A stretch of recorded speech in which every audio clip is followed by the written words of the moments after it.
Man, oh man, North Carolina has a ton of these hidden Mopar yards stashed away in those hills over there.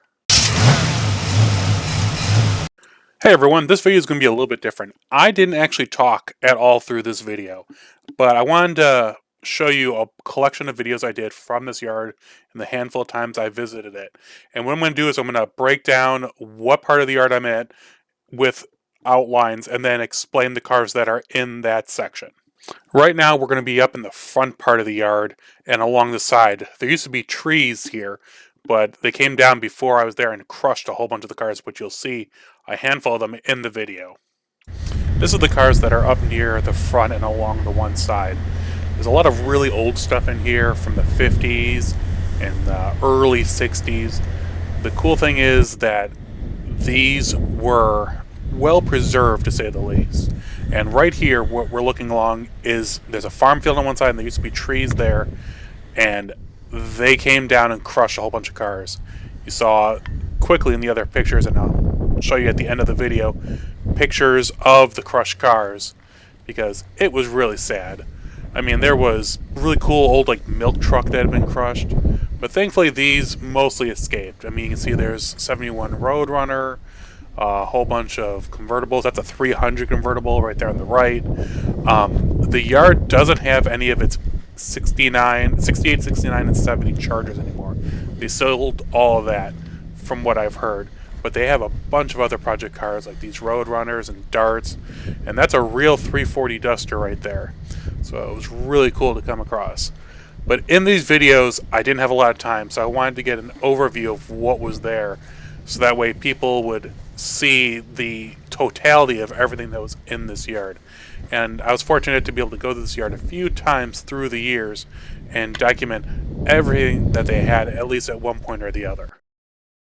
Now this will be an overview of basically the back of the yard looking forward into a whole bunch of cool B bodies and A bodies. Being near the back of the yard, I thought I had more video from here, but guess not. This was a lot of B bodies and C bodies and A bodies, and a few 50s cars. But just to show you, this was right up against a farm field, and you can see that's a Demon and some weird stuff, and a lot of Roadrunners, a lot of GTXs, a few Darts. Like that's a '69 Dodge Dart GT.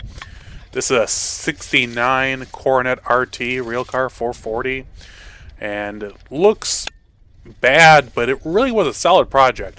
If someone wanted to, they could put that back together and make it a nice driver. Real B5 blue car. I don't know if it's a blue stripe, but this just gives you an idea of how much and how many cars are in this area with how should I say, they are in good shape for being where they are.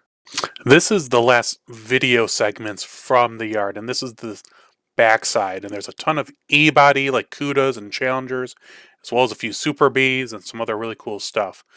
And after the videos, I'll go into picture montage of a lot of the individual cars that I thought were really unique. And at the end of the video, I will share where this yard is at. This was the best part of the yard, in my personal opinion. Yeah, there was, Chargers and some other stuff in the other parts, but this is where a lot of the E-bodies were. There was a few 70 Barracudas, there was a few Challengers, and a few Super Bs, which you'll see in the pictures a little bit later. But this is just a really good, nice, clean area of Mopar project cars. And the owner will sell, I think, just about everything. When I was here last time in 2018, I talked with the owner, Jackie. She was an extremely nice lady, and she allowed me the opportunity to go walk around and document the cars. Unfortunately, since that video shoot, she has passed away, which I really regret not getting any pictures of her, because it sucks. I really, especially lately, have come to the realization that I need to document the owners a lot more than just the cars, because they're the ones that keep the history. And while the cars tell a story, it's the people that actually carry it on. And these cars have a lot of stories to tell, to say the least.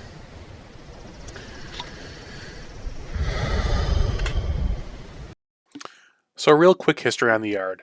This yard was owned by a man named Billy. Him and his wife ran the yard for, I have no idea how long, but up until just a few years ago. They were good friends with the Petties, and Billy had raced with or worked with Richard and his crew on and off for years. You'll see here later that there's a lot of cool memorabilia that he has, including a few engine blocks and some other odds and ends. But so Billy collected these Mopars through the decades, and it was an active yard. Billy was known in the Mopar community. He put everything together. He raced. He was a really good guy from everything that I heard. And unfortunately, I never got to meet him. He passed away before I was able to get to the yard back in 2014. Was the first time I was able to visit it. And to say that I was surprised is an understatement. And the funny thing is, this whole yard is in a slight bowl-shaped indent in the hillside. So from the road, you have no idea what's back there. You had to go over, when you go through the driveway, you had to go up and over a little hill, and then everything was laid out in front of you. But until that point, I had only heard stories from the locals about his yard. No one really wanted to share much about it. I eventually did get the cars and the yard in Muscle Car Review magazine, and it went over very well. The article was very well received by individuals, and the issue sold well. Unfortunately, because I'm always traveling through, I didn't get a chance to really buy or get anything from the yard. I wish I had more time to really fully invest and spend a few hours going through every row and documenting all the VIN numbers and, really getting a sense of what's rare, what's not. But I think the videos really give you a good idea of the quality and quantity of the cars that are at the property.